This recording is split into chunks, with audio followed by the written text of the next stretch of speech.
la verdadera historia. Para empezar, si es la verdadera, entonces las otras son falsas. Ya allí se está excluyendo otras versiones. Y bueno, historia. La historia es una disciplina bastante ideológica, ¿no? Ha servido a todos los poderes y en definitiva, ya ustedes conocen el lema. La escribe quien sale victorioso, ¿no? Los perdedores no pueden escribir sus versiones.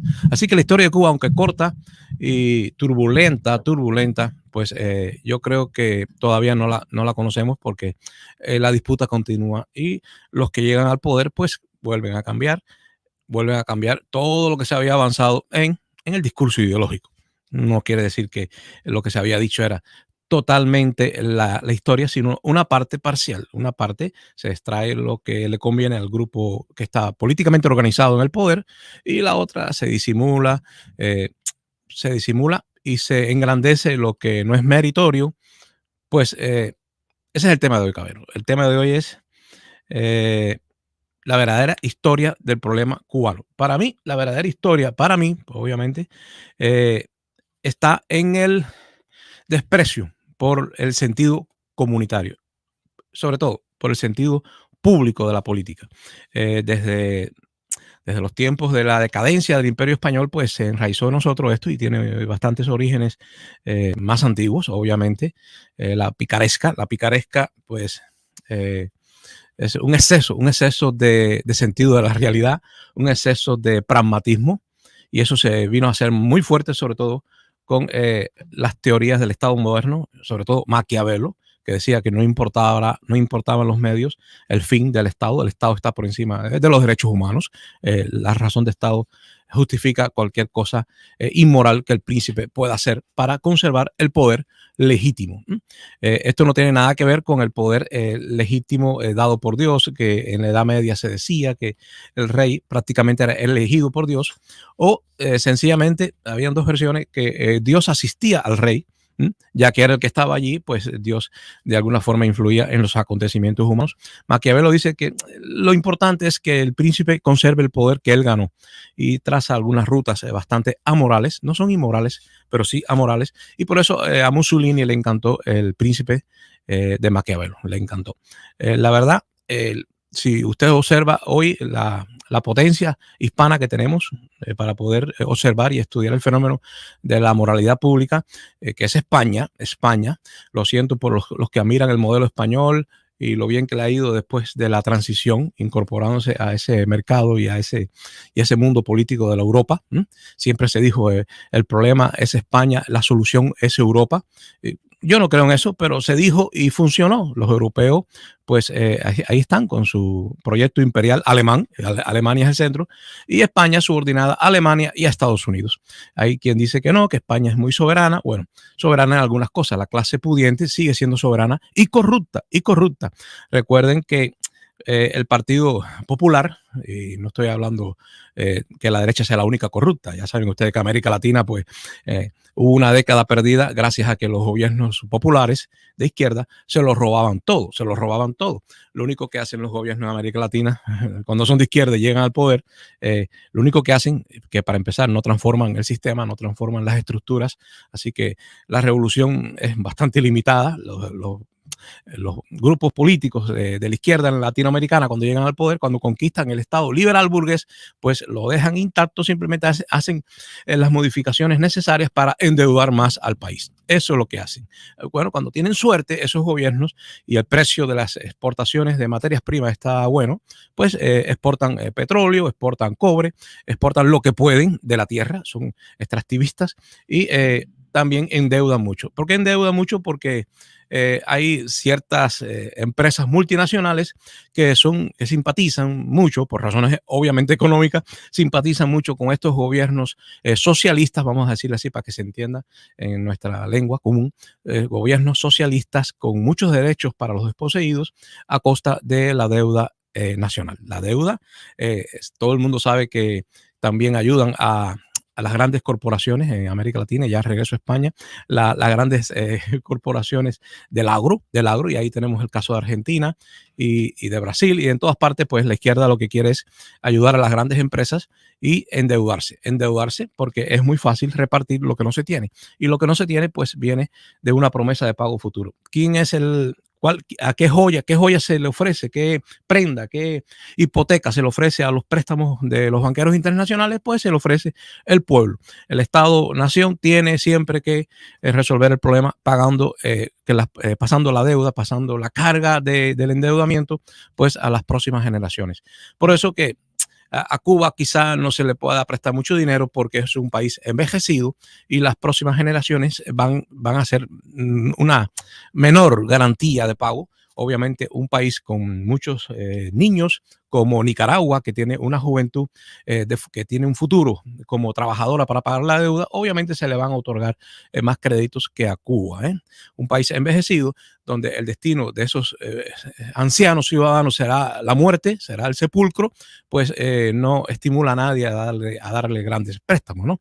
A no ser que el Estado se comprometa a mantener los servicios a esos señores jubilados, mantener los servicios, vamos a decir, de asistencia médica pública o del seguro social, también dándole oportunidades a las multinacionales. Entonces se produce lo que alguien ha dicho por ahí, que es la alianza abominable, ¿no?, entre la política y el capital. Bueno, en España, regresamos, el Partido Popular es el partido reconocido por muchas instituciones europeas que investigan, que hacen análisis del porcentaje de corrupción. Es el partido más corrupto de Europa, o está entre los partidos más corruptos de Europa.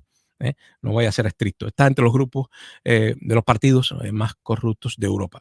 Y bueno, ahora que la crisis golpea, que hay tanto paro y tanta deuda en España, pues obviamente la gente les molesta más, les irrita más ver a alguien del PP, del Partido Popular, pues en carros de lujo. Eso no se veía mal en los años 90, cuando había un crecimiento exponencial de la economía.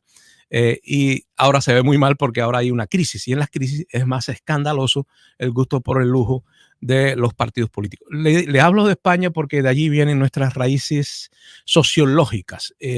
La historia de nuestra cultura viene de ahí. Es posible que el pandillerismo de ciertas familias, que esa mafia pequeña y ese nepotismo que se crea en los grupos políticos en España y en las repúblicas que se separaron de España, pero que nunca se separaron moralmente de esas malas costumbres, pues nos llegue de las invasiones de los visigodos a España.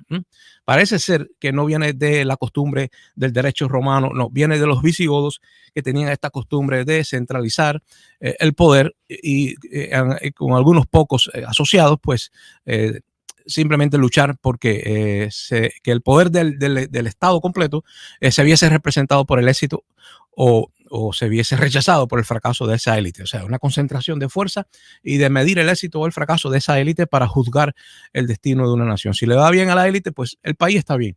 Al igual que a veces se hacen, obviamente, la derecha latinoamericana dice que si la economía de un país va bien, pues todos están felices, y eso no es así. El PIB no refleja algo más que le va bien a la élite. Eso es lo que puede ser que haya pasado a veces con algunos batistianos que sienten nostalgia por el antiguo régimen cubano y dicen, bueno, pero a la economía de Cuba le iba bien. Sí, para los cubanos le iba mal, así que la cosa se complica porque depende de con qué vara tú mides, ¿no? Para decir si tu medición es íntegra o parcial, ¿no? Del éxito económico de una sociedad cualquiera que sea. Ahora, el problema de los cubanos, yo pienso que fundamentalmente por esa herencia hispana y esa picaresca y ese desprecio por lo público, viene cuando tú no respetas lo colectivo, pues le metes mano y empieza el peculado, que es lo que ha pasado en España con el PP. Prácticamente todos los secretarios y tesoreros han sido llevados ante la ley porque roban, descaradamente roban, y no pueden evitarlo. Hay un pequeño video de Rajoy que nos da una señal muy cortica de cómo hay que mirar para otro lado y hacerse el bobo cuando estás en la política para recibir sobornos y hacer alianzas extrañas. Saber mirar hacia otro lado. Saber mirar hacia otro lado. Qué picaresca tan hispana, ¿no? Tan hispana. Y en Cuba lo que pasó fue eso. Yo tengo por aquí un pequeño escrito de Jorge Mañach, que era aquel nacionalista cubano que al principio creyó en Fidel Castro y que la gente dice que siempre fue un reaccionario porque esperaba que, o un idealista más bien, porque esperaba que la burguesía nacional cumpliera ese rol de ser vanguardia, igual que hoy se dice el Partido Comunista.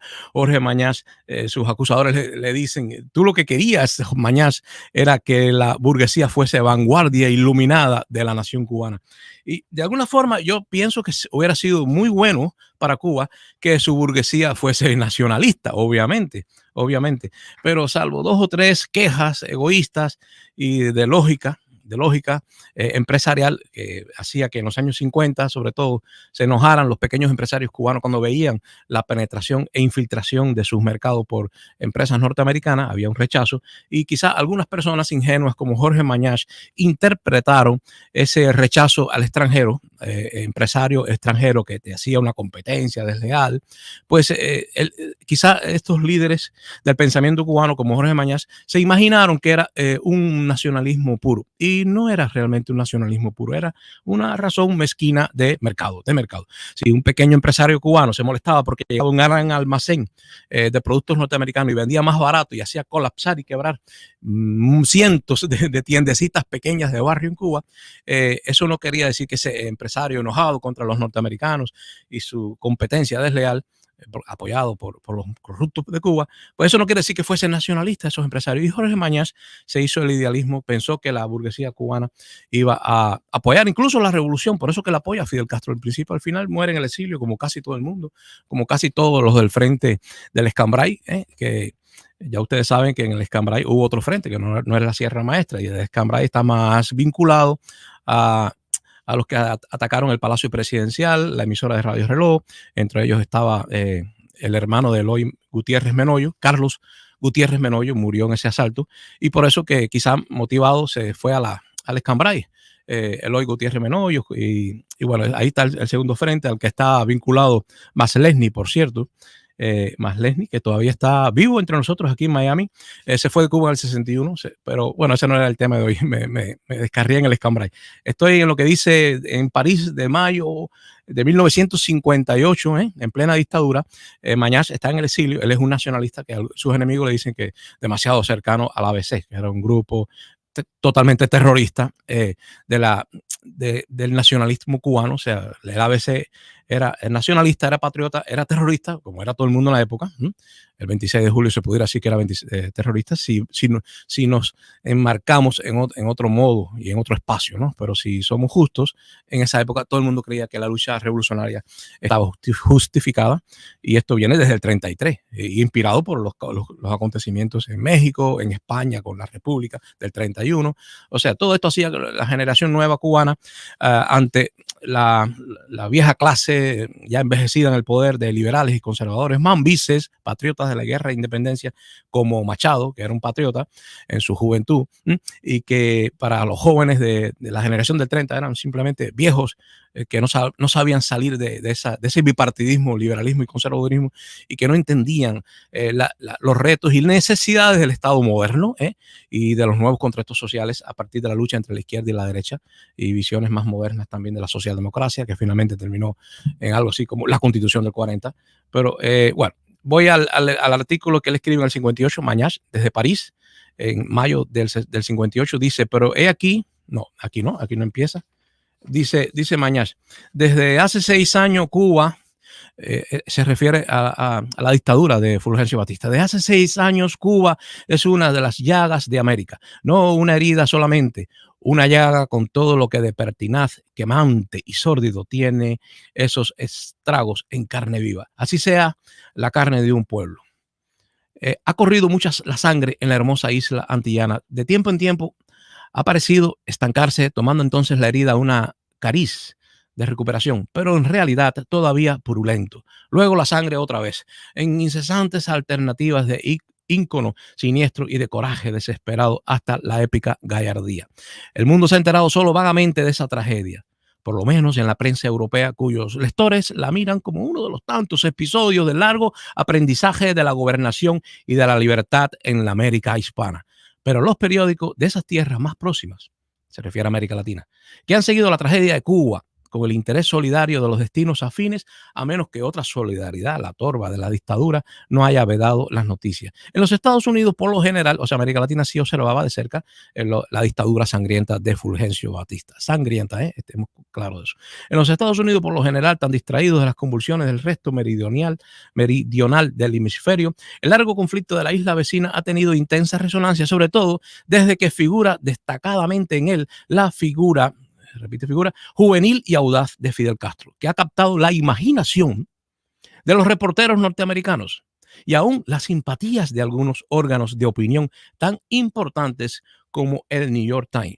De ahí Fidel y su relación con la prensa norteamericana. No hay que decir que los comentarios editoriales suelen verse matizados por el ambiente político del país en que se publican. Así, para unos, el general Batista, que ejerce la presidencia de Cuba desde 6 años, se perfila antipáticamente como un espadón latinoamericano más. Para otros medios de ambiente autoritario, ellos mismos es el hombre fuerte. Usted sabe lo del machismo latinoamericano. El hombre, el caballo, el caballo. Las mujeres aquí no pintan nada. Que las pobres y podridas democracias necesitan para no caer de lleno en el libertinaje y en el comunismo. El hombre fuerte era Batista. La historia ajena, aún más que la propia, se presta a todos géneros de acomodos. Bueno, esto son opiniones de Jorge Mañach desde París en el 58, en plena dictadura. Y dice, el gran mal de Cuba, para resumir, cada uno de nosotros tendrá una historia diferente, me imagino, ¿no? Sobre por qué los cubanos tenemos este problema. El gran mal de Cuba, dice Mañach, en el 58 fue, en el orden público, la corrupción. Número 1, la corrupción electoral y administrativa. Ya ese es el robo. La electoral es para llegar al poder. La administrativa para robar dinero del poder de la cosa pública. Contra la una y la otra, casi siempre contra ambas, se alzó una y otra vez la irritación de los partidos frente al poder o la del pueblo frente a los partidos. Tales movimientos de repulsa generaron a veces revoluciones menores, otras gobiernos de soborno o gobiernos dictatoriales. Uno de estos, el del general Machado, cayó en el 33 bajo una fuerte oleada revolucionaria que un estado de crisis económicas ayudaron. O sea, estaba hablando de la crisis del 28, que terminó ya en el 33, que la gente no aguantaba del hambre que había en Cuba. Sí, porque la gente veía las torturas y los abusos y los asesinatos de oponentes de Machado con repugnancia, pero la repugnancia se convirtió en indignación cuando llegó el hambre. El hambre es el gran motor de las revoluciones. Se creyó entonces nacer a una nueva era. En cierto modo sí nació. De momento al menos quedó desbaratada la vieja oligarquía, en el 33 se refiere él, de políticos tradicionales, en su mayor parte corruptos o incompetentes. Corruptos e incompetentes, mambises algunos de ellos, que alternaban en el secuestro de la voluntad popular o en la perversión de ella. Se iniciaron reformas económicas encaminadas a superar el colonialismo superviviente, reformas sociales a la altura de los tiempos, reformas políticas calculadas para prevenir falsas electorales y abusos de poder. El periodo post-revolucionario fue largo y agitado. 2 hombres sobresalieron de él, uno de ellos civil, el médico Ramón Grau San Martín, vocero de las nuevas promociones políticas, y el líder del llamado autenticismo cubano revolucionario. Otro militar, el sargento Fulgencio Batista, que con un golpe de cuarteles derribó el primer gobierno provisional sucesor de Machado el 4 de septiembre del 33. Batista se acreditó como garante del orden frente a la impaciencia revolucionaria. Subió meteóricamente de sargento a coronel jefe del ejército. A general más tarde, andando los años después de proclamarse la Constitución del 40, llegaría por vía electoral a la presidencia de la República. Esa constitución, ya termino caballeros, logró a pesar de las alternativas del proceso postrevolucionario recoger y plasmar las intenciones renovadoras que lo habían animado. La larga convulsión de una década no había sido inútil. Sin embargo, en la práctica de los gobiernos posteriores, los 2 males tradicionales que antes señalamos sobrevivieron, siguió el mal, vivito y coleando. Sobrevivieron por desgracia y aún se agudizaron bajo nuevas formas y con nuevos elementos. La corrupción electoral y administrativa todavía fueron los gobiernos fruto de la demagogia unos o de las maquinaciones y sobornos del electorado otros.